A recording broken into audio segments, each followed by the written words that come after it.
Appraisals, appraisals, appraisals. It seems like everywhere I look, or everywhere I turn, I'm hearing the word appraisal. I'm Mark Lima, your favorite real estate broker with the Lima Real Estate Group, and in today's episode of Q&A with Mark, we're going to talk about appraisals and specifically what happens when an appraisal comes in low. So let's start at the beginning. What do you mean, Mark? What do you mean by when an appraisal comes in low? Well, when you write an offer, there's something called an appraisal contingency.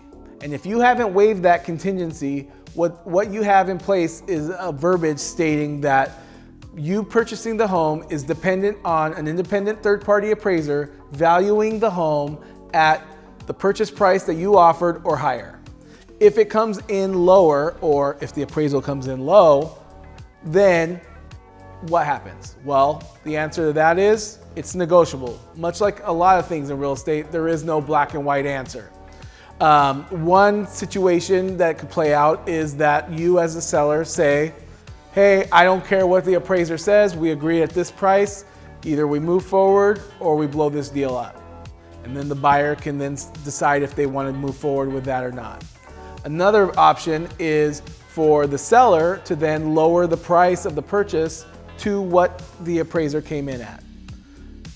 As you would expect, that's very, very ideal for the buyer, but very, very bad or less than desirable for the seller.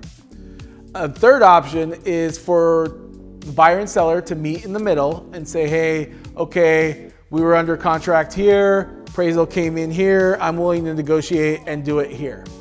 That's a situation where both parties kind of tend to walk away like they're winners, but that's not necessarily a given.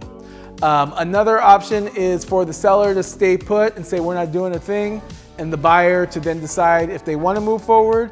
Then they may or may not have to add additional down payment money to the purchase in order to stay within the conventional loan thresholds that has to do with how close you are to a 80-20 loan to value split. So again, if the appraisal comes in low, as a seller, it's not ideal, but doesn't by any means mean the deal is dead. Just means that you need to rely on your expert real estate broker, hopefully it's me, to negotiate a very favorable situation and really make lemonade out of lemons.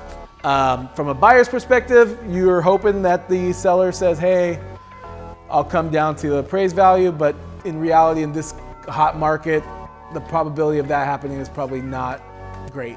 What we're seeing is a lot of offers, because buyers know and sellers both know that there is a very real risk of an appraisal coming in low. We're seeing an increased amount of buyers waiving that appraisal altogether, contingency altogether. So I know that's a lot of information to take in, but that's what happens when an appraisal comes in low. If you ever want to talk about this further, feel free to reach out. Again, I'm Mark Lima, your favorite real estate broker with the Lima Real Estate Group, and I will catch up with you next week for another episode of Q&A with Mark. Take it easy.